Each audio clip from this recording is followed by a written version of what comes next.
สบายดีทุกคน มื้อนี้ก็สิพามาเบิ่งบรรยากาศในโรงเรียนประถมซึ่งว่ามื้อนี้พวกเราสิเอาขนมเนาะขนมมาแจกให้กับเด็กๆน้อยอยู่โรงเรียนประถม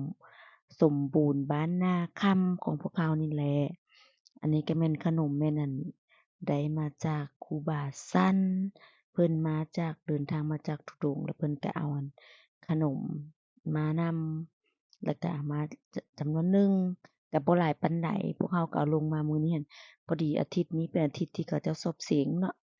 แล้วก็นักเรียนอนุบาลน่ะแม่นพักนักเรียนประถมก็เลยยังบ่เหลือหลายปานใดสอบถามจากครูเพิ่นก็เว้าว่ามีนักเรียนทั้งหมดหั้นปัจจุบันนี้ค่ะ126คนเพิ่นเว้าเฉพาะแต่นักเรียนประถมเขาก็เข้ามาเบิ่งบรรยากาศในห้องกันเลยเด็กน้อยก็มื้อนี้หั้นเซ็งแต่เป็นวิชาพละว่าซั่น thế nào có đang phải lúc có bị tắm ra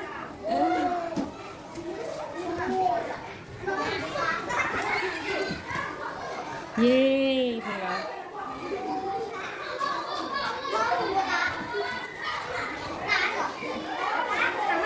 thằng nước chắc hồn dàiไปทั่วละห้องบ่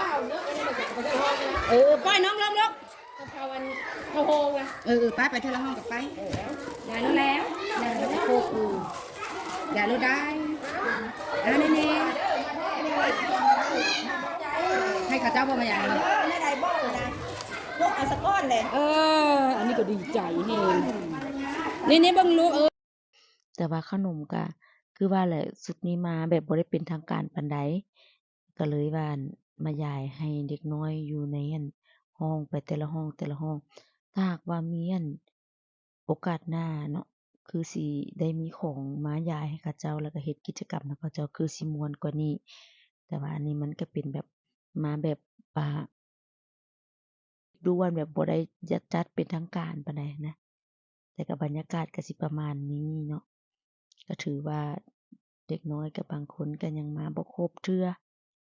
ถ้าหากเทื่อหน้ามีโอกาสหรือว่าผู้ใดแบบมีของอันใดแบบสินะแล้วอยากมาเอาให้เด็กน้อยหั้นนะมาเฮ็ดกิจกรรมนำกันหั้นก็ได้เนาะเรานัดกันก็ได้เด้อติดต่อมาหาทางเราก็ได้หรือว่าสิติดต่อไปทางครูอาจารย์เพิ่นเลยก็ได้แต่เท่าที่สอบถามเบิ่งแล้วแม่นทางโรงเรียนเพิ่นก็ยังขาดเคินหลายอันอยู่อุปกรณ์กีฬาบ่เป็นพัดลมบ่อิหยังก็รู้สึกเพิ่นว่ามันบ่สามารถเฮ็ดบ่สามารถใช้ได้เลย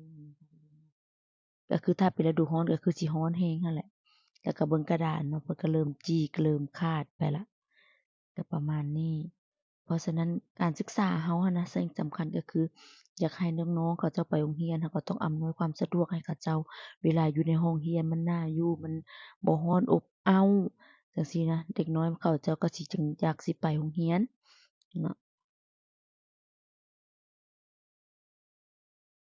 เพราะฉะนั้นสภาพแวดล้อมของห้องก็เป็นสิ่งสำคัญก็คืออย่างน้อยก็ให้มีพัดลมเย็นๆนั่งเรียนก็สิมีกระจิตกระใจอยากเรียนแหน่สมมุติว่ายามร้อนยามหนาวก็รู้สึกอบอุ่นจังซี้ก็พอไข้แหน่เนาะฉะนั้นหั้นนะการสนับสนุนการศึกษาบ่แม่นสิตั้งให้แต่ภาคส่วนรัฐแล้วก็บ่แม่นสิตั้งให้แต่ภาคส่วนของครูอาจารย์อย่างน้อยก็พ่อแม่ผู้ปกครองหรือรัฐวิสาหกิจหรือว่านักธุรกิจอิหยังเขาก็สามารถสนับสนุนได้เพราะว่าหนึ่งในนั้นก็คือลูกหลานของพวกเรานี่แหละที่ไปอยู่ที่พวกเราฝากฝังให้เขาเจ้าเป็นผู้เบิ่งแยงให้เรานะส่วนหลายเนาะลูกของเราก็เมื่อเอาลูกไปเข้าโรงเรียนเราก็สิมีเวลาไปเฮ็ดเวียกเฮ็ดงานจั่งซี้หั้นนะเพราะฉะนั้นบ่อนลูกที่เราไปอยู่เราก็สร้างความสะดวกสบายให้เขาเจ้าเราก็สะดวกสบายไปนำคือกันได้เด้อเจ้าเอ้ยคิดเบิ่งคักๆแล้วก็จุดนี้ก็คือจุดสำคัญจุดหนึ่ง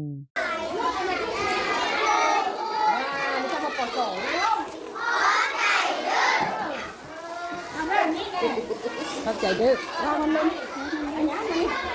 ให้ป้ามันไปหาเขา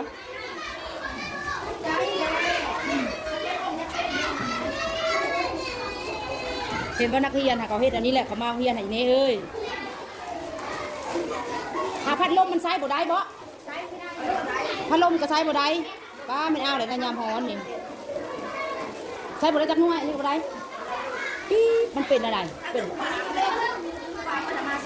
ตั้งแต่ครูบาวให้ถึงมันบอกมันเป็นน้ำไฟน้ำเพียงกับบูมันเป็นน้ำสังเป็นน้ำสังกับบูนี่เอ้ยบายบายลูกบายบายมู่ก่อนบายบายมู่ก่อนบายบาย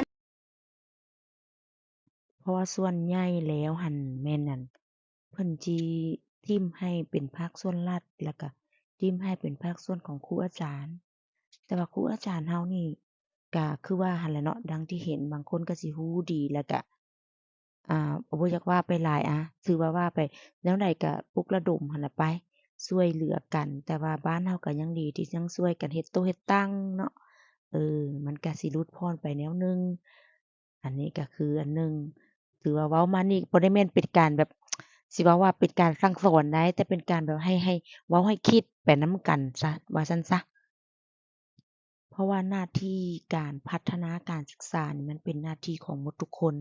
บ่แม่นฝ่ายใดฝ่ายหนึ่งแล้วมันต้องร่วมมือกันเนาะมันจึงจะมันจึงจะไปพัฒนาไปหั้นนะการพัฒนาคนก็คือการพัฒนาการศึกษาเริ่มแรกก็ต้องหัวหน่วยครอบครัวต่อมาก็ทางอันโรงเรียนจังซี้เนาะอำนาจการปกครองไปตามขั้นตอนนั่นแหละ